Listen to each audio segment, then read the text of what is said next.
Hello. फिर से एक बार स्वागत है आपका मेरे इस यूट्यूब चैनल फिजिक्स 2.0 पर। इस वीडियो में हम लोग आईआईटी जैम के प्रीवियस ईयर के क्वेश्चंस को आगे डिस्कस करेंगे। उससे पहले मैं अपने बारे में बता दूं, अगर आप इस चैनल पर नए हैं, आई एम अभिनव अग्रवाल और मैं करेंटली आईआईटी बॉम्बे से एमएससी फिजिक्स कर रहा हूँ। ओके। अगर आप इस चैनल पर नए हैं तो इस चैनल को सब्सक्राइब करिए। अगर आपको वीडियो अच्छी लगती है तो आप इस वीडियो को लाइक कर सकते हैं और अपने फ्रेंड्स के साथ शेयर कर सकते हैं। ओके। हमारी ये प्रीवियस ईयर के क्वेश्चंस की PYQs की सीरीज चल रही थी। ठीक है, तो इस सीरीज़ की एक और वीडियो है, इसके बाद शायद एक या दो वीडियोस और आएंगी। हमने मैक्सिमम प्रीवियस ईयर के क्वेश्चंस कवर कर लिए हैं। इसकी कंप्लीट प्लेलिस्ट मैंने बना रखी है, जिसकी लिंक आपको नीचे डिस्क्रिप्शन बॉक्स में मिल जाएगी। आप वहाँ पे जाके इनके कंप्लीट आंसर्स को चेक कर सकते हैं। ओके। आपके सामने पहला क्वेश्चन लिखा है। आप इस पहले क्वेश्चन को ट्राई करिए सेल्फ। वीडियो को पॉज करके इस पहले क्वेश्चन को आप लोग ट्राई करिए। ओके। आई होप आपने क्वेश्चन कर लिया होगा। ये क्वेश्चन IIT जैम 2006 में पूछा गया था। तो देखते हैं क्वेश्चन क्या कह रहा है। A neutron of mass m equals to 10 to the power minus 27 kilogram is moving inside a nucleus to be a cubical box of size 10 to the power minus 14 meter with impenetrable walls. Take h cut इतना 1 mega electron volt की value. तो यहाँ पे 1 होता है, 1 electron volt क्या होता है, 1.6 गुणा 10 to the power minus 19 joule. ठीक है, अगर मैं गलत नहीं हूँ तो। एंड 1 मेगा इलेक्ट्रॉन वोल्ट क्या होगा, that is 1.6 into 10 to the power minus 19 plus 6 joule. यहाँ पे डिवाइड नहीं आएगा, यहाँ पे मल्टीप्लाई आएगा, है ना। आप देख लेंगे। क्या 1.6 into 10 to the power minus 13 joule. I think 1 mega electron volt की वैल्यू यही होती है ना। An estimate of the energy. आपसे उस न्यूट्रॉन की एनर्जी पूछ रहे हैं। ओके। इस क्वेश्चन को ट्राई करते हैं। सबसे पहले हम लोग इसमें हमसे एनर्जी पूछ रहे हैं। ठीक है, तो अब डायरेक्ट हम एनर्जी इसमें नहीं लगा सकते, इसमें आपको थोड़ा सा सोचना पड़ेगा। ठीक है, जब भी इस टाइप के क्वेश्चन आए कि न्यूक्लियस के अंदर प्रोटॉन है, न्यूट्रॉन है, एक एटम के अंदर इलेक्ट्रॉन्स हैं और उसका आपको मोमेंटम निकालना है या एनर्जी निकालना है, तो आपको हाइजेनबर्ग अनसर्टेनिटी प्रिंसिपल के बारे में सोचना है। ठीक है, तो इस क्वेश्चन में इस टाइप के क्वेश्चन जैम में और भी आए हैं। ठीक है, और एग्जाम्स में भी आते रहते हैं। आपको हाइजेनबर्ग प्रिंसिपल के बारे में सोचना है कब, जब भी किसी एटम के अंदर एक इलेक्ट्रॉन का वो आपसे मोमेंटम पूछ ले, आपसे कहे कि एटम की रेडियस इतनी है और उसके अंदर एक इलेक्ट्रॉन है, उसका मोमेंटम बताओ। या फिर वो आपको एक न्यूक्लियस दे दे, न्यूक्लियस के अंदर प्रोटॉन या न्यूट्रॉन दे दे और आपसे कहे न्यूक्लियस की रेडियस इतनी है और प्रोटॉन और न्यूट्रॉन का आपको मोमेंटम बताना है, उनकी काइनेटिक एनर्जीज बतानी है। क्योंकि हमें पता है एनर्जी इक्वल्स टू क्या होता है, p²/2m। अगर हमें मोमेंटम पता चल गया तो हम इस रिलेशन से एनर्जी फाइंड कर सकते हैं। ओके, ये सब अप्रॉक्सीमेशन होता है, एस्टिमेशन होता है। ओके, अगर हम हाइजेनबर्ग अनसर्टेनिटी रूल देखें तो हम कहते हैं delta x dot delta p is always greater than equals to h cut. Okay, ये हमने हाइजेनबर्ग अनसर्टेनिटी रिलेशन अच्छे से पढ़ रखा है। अगर हमारा एक क्यूबिकल बॉक्स है, इसमें जो अनसर्टेनिटी है वो उसकी लेंथ है। ठीक है, एक न्यूट्रॉन के अंदर जो अनसर्टेनिटी होगी वो उसकी लेंथ के इक्वल होगी। डेल्टा एक्स की वैल्यू क्या आ गई, 10 to the power minus 14 into delta p is greater than equals to h cut. What is delta p, is greater than equals to h cut upon 10 to the power minus 14। Okay, हम approximately delta p की minimum value क्या लिख सकते हैं, h cut upon 10 to the power minus 14। Minimum value ये हो सकती है। नाउ हमें पता है delta E equals to delta p²/2m। Okay, delta p² यानी कि मैं इसका स्क्वायर कर दूंगा तो हो जाएगा H cut square upon 10 to the power minus 14 का square 28 into 2 into mass of the electron. So mass of the electron में आई थिंक आपको दे रखा है, mass of the neutron, sorry mass of the neutron दे रखा है 10⁻⁻27। Okay, then H cut का स्क्वायर हो गया 10⁻⁻68, -28 ऊपर गया +28 +27 डिवाइडेड बाय 2। ओके, सो आ गया 10⁻⁻68 +28 यानी कि 40 +27 डिवाइडेड बाय 2, सो गया 10⁻⁻13 डिवाइडेड बाय 2। ओके, तो 1 mega electron voltage 1.6 into 10⁻⁻13। Okay, so यहाँ पे 1.6 से डिवाइड कर दिया, 1.6 से मल्टीप्लाई कर दिया, सो ये वैल्यू कंप्लीट मिला के क्या हो गई 1 मेगा इलेक्ट्रॉन वोल्ट। सो गया 1/2 into 1.6 mega electron volt. So point हटा के ऊपर 0 बढ़ा दिया, 2 5 जा 10, सो 5/16 mega electron volt. Okay, so ये ऑप्शन आई थिंक किसी ऑप्शन से मैच नहीं हो रहा है, ठीक है।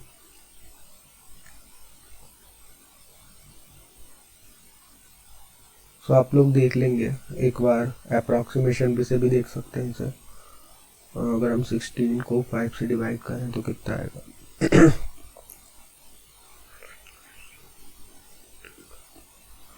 0.3 समथिंग। सो ये तो नहीं हो सकता, ये भी नहीं हो सकता, 0.3 नहीं, ये भी नहीं हो सकता, 1/8 अगर हम करें, सो अप्रॉक्सीमेट ये हो सकता है। ओके,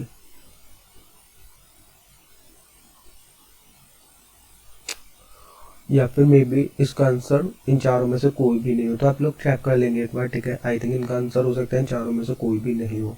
हमने जो करा है मेरे हिसाब से ये प्रोसीजर ठीक है, क्योंकि इस टाइप का क्वेश्चन एक आध बार और पूछा जा चुका है, ठीक है। सो मेरी आई थिंक जो मैंने करा है वो करेक्ट है।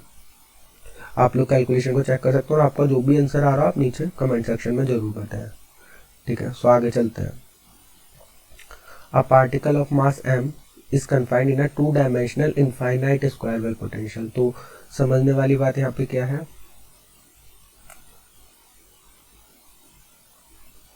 समझने वाली बात यहाँ पर है 2-डायमेंशनल इनफाइनाइट स्क्वायर वेल पोटेंशियल। ये 2-डायमेंशनल, ठीक है, infinite square well potential of side A, the eigen energy of the particle in a given state E is this, ठीक है। सो जो भी आपको स्क्वायर वेल पोटेंशियल दे रखा है उसके अंदर जो पार्टिकल है उसकी एनर्जी 25 π²h² है। तो द स्टेट इज, अब आपसे पूछ रहा है वो जो स्टेट है उसकी डिजेनरेसी कितनी है। ओके, सो इस क्वेश्चन को सॉल्व करिए वीडियो को पॉज करके। Okay, so question IIT JAM 2010 में पूछा जा चुका है और इस वीडियो को पॉज करके आप इस क्वेश्चन को सॉल्व करिए पहले, ठीक है। सो आई होप आपने सॉल्व कर लिया होगा। देखते हैं इसे कैसे सॉल्व करना है। सो अगर हमारा one dimensional square well potential का है, वन डायमेंशनल पोटेंशियल वेल होता है, तो इसकी एनर्जी क्या होती है हमें पता है n² π² h²/2m²। अगर हमारा 2D स्क्वायर वेल पोटेंशियल होता है तो ध्यान दो यहाँ पे जो n स्क्वायर है ये क्या हो जाता है nx² + ny², क्योंकि 2 डायमेंशन में हमारे पास x एक्सिस और y एक्सिस आ जाती है, ठीक है। तो ध्यान दो एनर्जीज हमेशा ऐड हो जाती है, एनर्जीज ऐड हो जाती हैं और वेव फंक्शंस की मल्टीप्लाई हो जाती है, ठीक है, वेव फंक्शन की मल्टीप्लाई हो जाती है फॉर हायर डायमेंशंस। सो जब भी आपसे हायर डायमेंशन का क्वेश्चन पूछा जाए जैसे 2D 3D में, सो जो आपकी एनर्जी है उसे आप जनरलाइज कैसे कर सकते हो, आप एनर्जीज को ऐड कर दो और जो वेव फंक्शन है उन्हें मल्टीप्लाई कर दो। सो ई की वैल्यू है nx² + ny² π²h²/2ma²। ओके, ऐसे ही अगर ये हमसे 3D पूछ लेता सपोज ये क्वेश्चन 3D में होता जो आगे मिलेंगे आपको। सो ई की वैल्यू हो गई nx² plus ny² plus nz² पाई² h² upon 2ma²। Okay, so हमसे 2D में पूछ रहा है ये, तो बाकी को मैं रफ कर देता हूँ।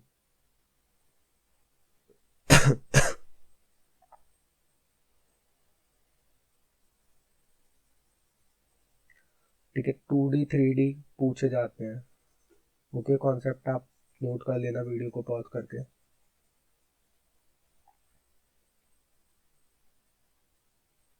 ओके, सो हमसे पूछ रहे हैं जो स्टेट है ये 4 फोल्ड डीजेनरेट है, 2 फोल्ड डीजेनरेट है या फिर 3 फोल्ड डीजेनरेट है। तो कैसे करेंगे, आपको जो एनर्जी दी है वो क्या दी है 25 पाई² h² अपॉन ma²।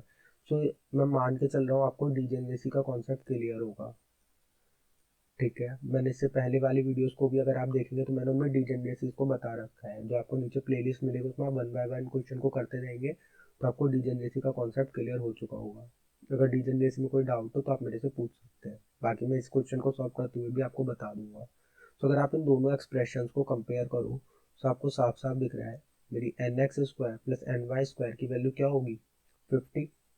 क्यों 50 क्यों आएगा, क्योंकि यहाँ पे आप 2 से मल्टीप्लाई करोगे, 2 से मल्टीप्लाई ऊपर करोगे, क्योंकि यहाँ पे क्या है पाई² h² अपॉन 2ma²। यहाँ पे भी क्या बन गया पाई² h² अपॉन 2ma², और 25 की मल्टीप्लाई 2 से करा के कितना आ गया 50। ओके, सो आपके पास रिलेशन आ गया nx² plus ny² equals to 50।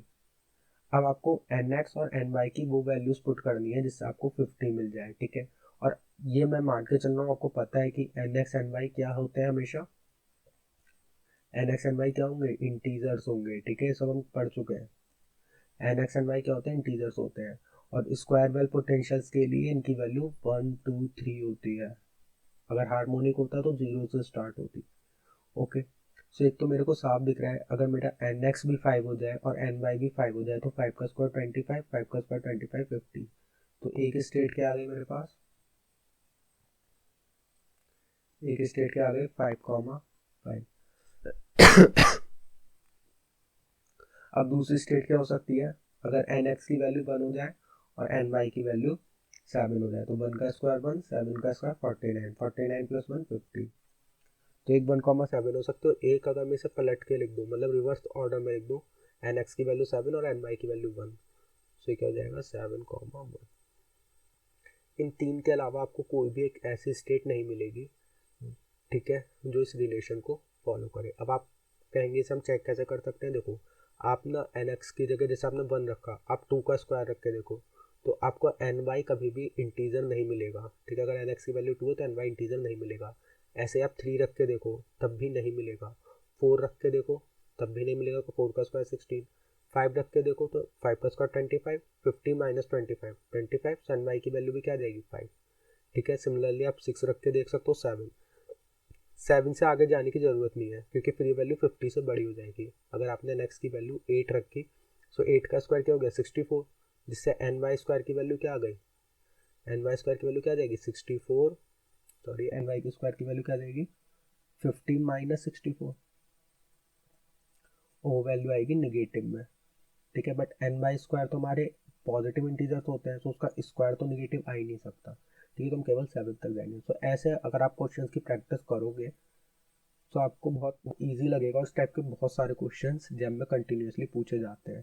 ठीक है, नेक्स्ट क्वेश्चन है a particle is moving in a 2 dimensional potential well. फिर उसी टाइप का क्वेश्चन ये आ गया। ठीक है, तो आपको एक पार्टिकल दे रहा है, अ particle of mass m is placed in a 3 dimensional cubic box of side L. Okay.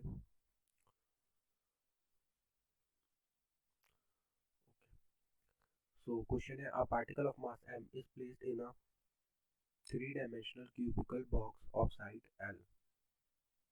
The side A. What is the degeneracy of its energy level with energy this? So आपसे पूछ रहे हैं ये जो energy दे रखी है आपको, तो यहाँ लिख लेते हैं इस एनर्जी को E इक्वल्स टू 14 h² पाई² अपॉन 2ma²। ओके, इसे थोड़ा सही से लिख लेते हैं।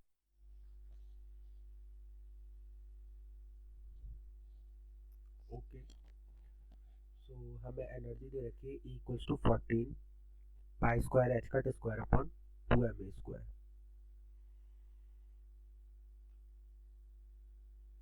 One minute.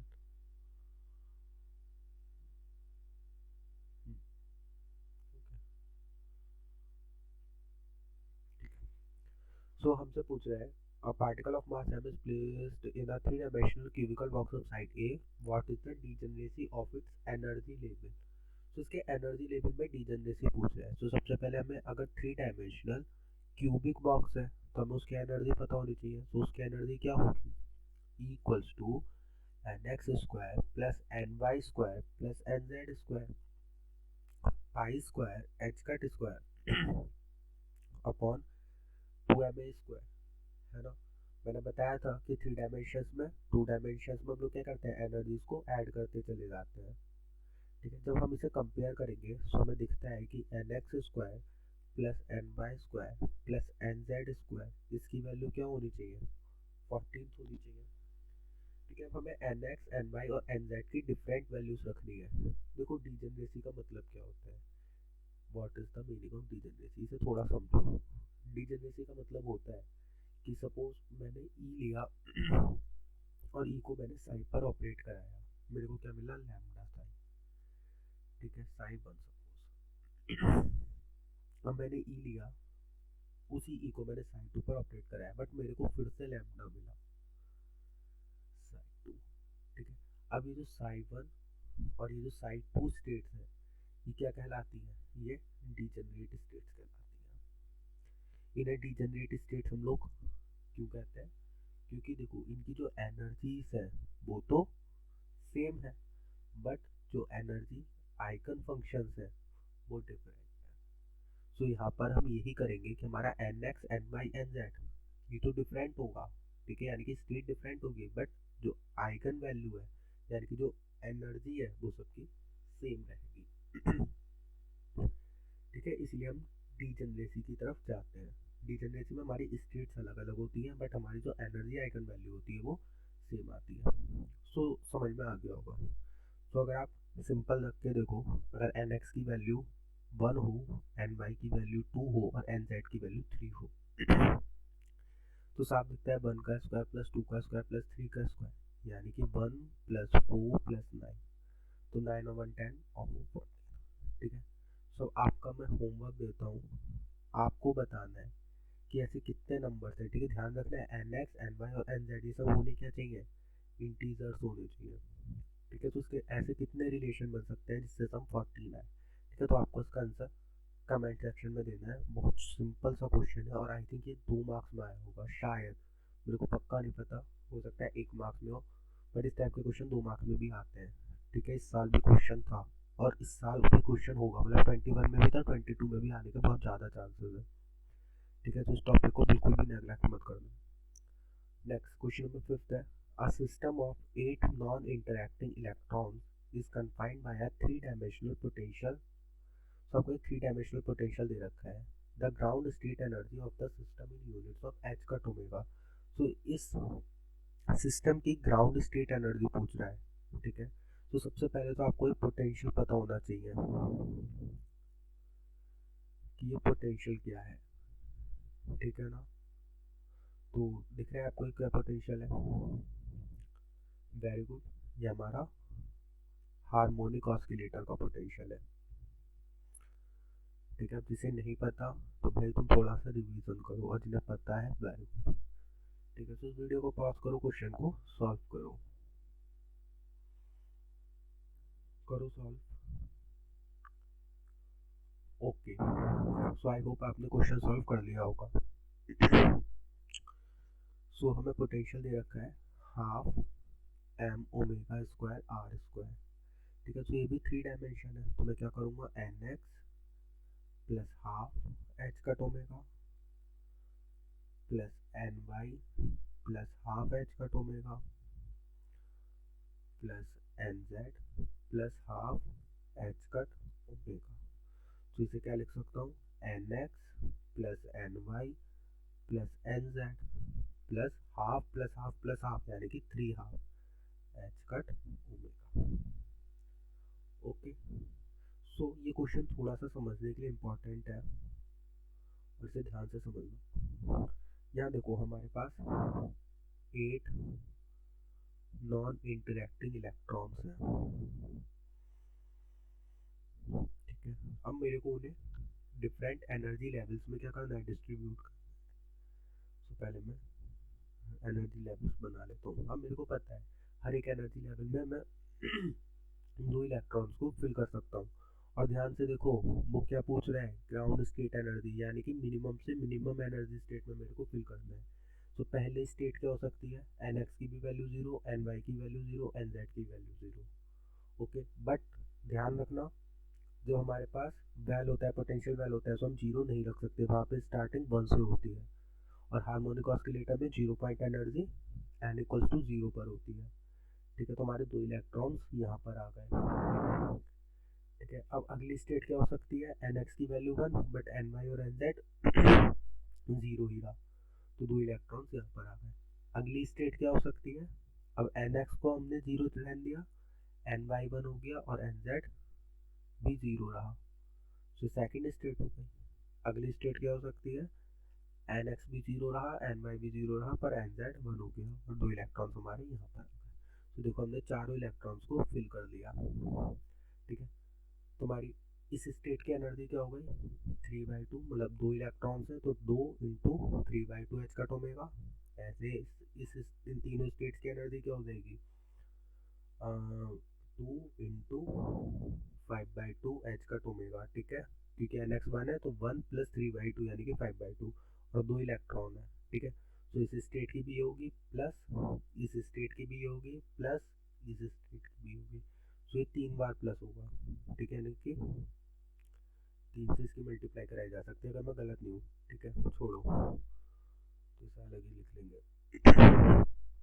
जिसे यहाँ पे लिख लेते हैं, फालतू में मिस्टेक होगी। 2 into 3/2 H cut omega plus, वैसे मैं सही ही था, 2 into 5/2 h cut omega plus 2 into 5/2 h cut omega, ठीक है। 3 बार क्यों लिख रहा हूँ, एक बार इस स्टेट के लिए प्लस एक बार इस स्टेट के लिए प्लस एक बार इस स्टेट के लिए। इस 2 से मल्टीप्लाई क्यों करा रहा हूँ, क्योंकि मेरे पास 2 इलेक्ट्रॉन है, तो इसकी भी 5/2 एच कट ओमेगा, इसकी भी 5/2 एच कट ओमेगा, तो कुल मिला के 2 into 5/2 h cut omega. Okay, so इस 2 से 2 कट गया, इस 2 से 2 कट गया, कट गया, कट गया। आंसर क्या आ गया, 5 5 10 5 15 3 18। आंसर क्या हो गया हमारा, 18 एच का ओमेगा। तुमसे एच का ओमेगा के यूनिट्स में पूछ रहा था, तो हमारा करेक्ट आंसर क्या हो गया भाई, 18। ओके, सो देखो 2018 में भी ऐसा क्वेश्चन पूछा गया है, और अगर हम पीछे जाके देखें 2017 में भी क्वेश्चन आया है इसमें डीजनरेसी में, फिर 2016 में आया, 2015 में आया है, ठीक है। तो क्वेश्चन रिपीट हो रहे हैं, ठीक है। हर साल लगभग क्वेश्चन आ ही रहा है।